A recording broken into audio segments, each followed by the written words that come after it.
नमस्कार. आज आपण श्री स्वामी समर्थ यांची एक कथा बघणार आहोत. तुमचाही स्वामींवर विश्वास असेल तर आत्ताच चॅनेलला सबस्क्राईब करा.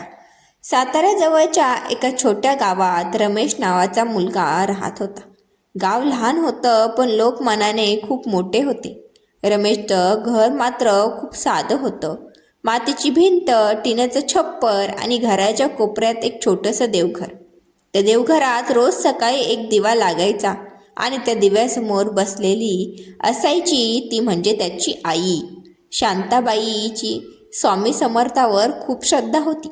रोज सकाळी 4 वाजता उठायच्या, अंगण झाडायच्या, देवघर स्वच्छ करायच्या आणि मग स्वामी समर्थांच्या फोटोसमोर बसून जप करायच्या.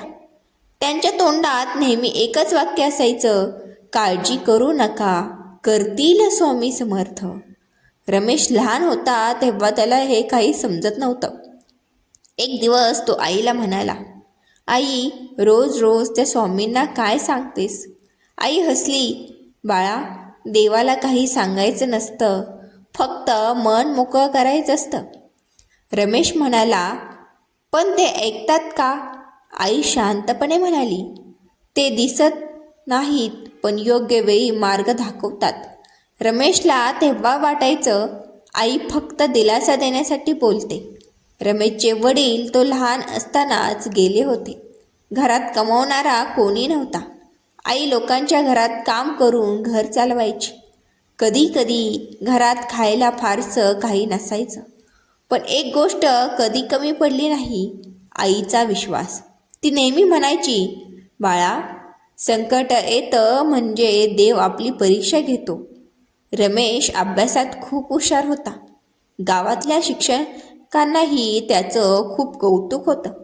एकदा शाळेतल्या शिक्षकांनी त्याला विचारलं, रमेश, मोठा होऊन काय बनायचं आहे? रमेश म्हणाला, मला मोठी नोकरी करायची आहे आणि आईला सुख द्यायचं आहे. शिक्षक म्हणाले, मग अभ्यासावर लक्ष दे. रमेश खूप मेहनत करू लागला. आई रोज स्वामींच्या फोटोसमोर म्हणायची, स्वामी, माझ्या मुलाला योग्य मार्ग दाखवा. काही वर्षांनी रमेशचं शिक्षण पूर्ण झालं. त्याला शहरात एका मोठ्या कंपनीत नोकरी मिळाली.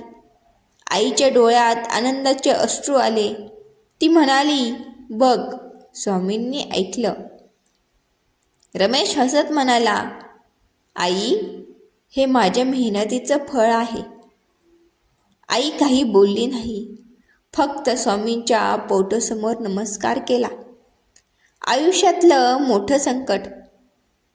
काही महिने सगळं व्यवस्थित चाललं, पण अचानक कंपनीमध्ये मोठं संकट आलं. कंपनी तोट्यात होती, त्यामुळे काही लोकांना कामावरून कमी करणार होते. ऑफिसमध्ये सगळे घाबरले होते. रमेशही खूप तणावात होता. रात्री त्याला झोप लागत नव्हती. त्याला आईची आठवण येत होती. आई नेहमी म्हणायची, काळजी करू नकोस, करतील स्वामी समर्थ. त्या रात्री रमेशने आयुष्यात पहिल्यांदाच मनापासून स्वामींना प्रार्थना केली.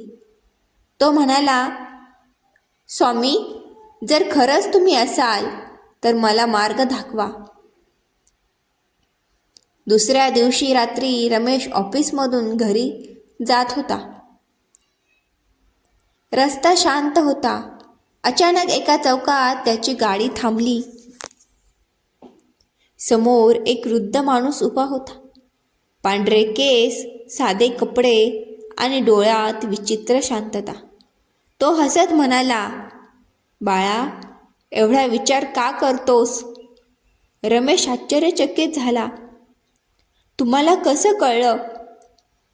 तो वृद्ध माणूस म्हणाला, संकट आलं की माणूस घाबरतो, पण पुढे चालत राहिला तर मार्ग सापडतो. रमेश काही बोलणार इतक्यात तो वृद्ध माणूस निघून गेला. दुसऱ्या दिवशी ऑफिसमध्ये अचानक मीटिंग झाली. कंपनीच्या मोठ्या प्रोजेक्टसाठी नवीन टीम बनत होती.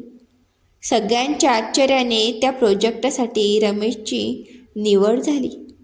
त्याच्या मेहनतीमुळे कंपनीला फायदा झाला. काही महिन्यांनी त्याला प्रमोशन मिळालं. त्या दिवशी रमेशने लगेच आईला फोन केला. तो म्हणाला, आई, खरंच स्वामींनी मदत केली. आई शांतपणे म्हणाली, मी सांगितलं होतं ना, स्वामी योग्य वेळी मार्ग दाखवतात. काही दिवसांनी रमेश गावाला गेला. आईसोबत बसून स्वामींच्या फोटोसमोर नमस्कार केला आणि त्याला एक गोष्ट समजली. श्रद्धा म्हणजे चमत्काराची वाट पाहणे नाही, तर अंधारातही विश्वासाने पुढे चालत राहणे.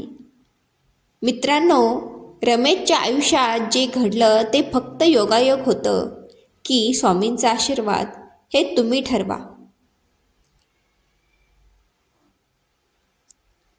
पण एक गोष्ट नक्की आहे, ज्याच्या मनात श्रद्धा असते त्यांना संकटातही कुणीतरी मार्ग दाखवत असतं. बरोबर ना? जर तुम्हालाही स्वामी समर्थावर विश्वास असेल तर कमेंटमध्ये लिहा, श्री स्वामी समर्थ, श्री स्वामी समर्थ. आणि स्वामींवर विश्वास असेल तर नक्की चॅनलला पण सबस्क्राईब करा. धन्यवाद.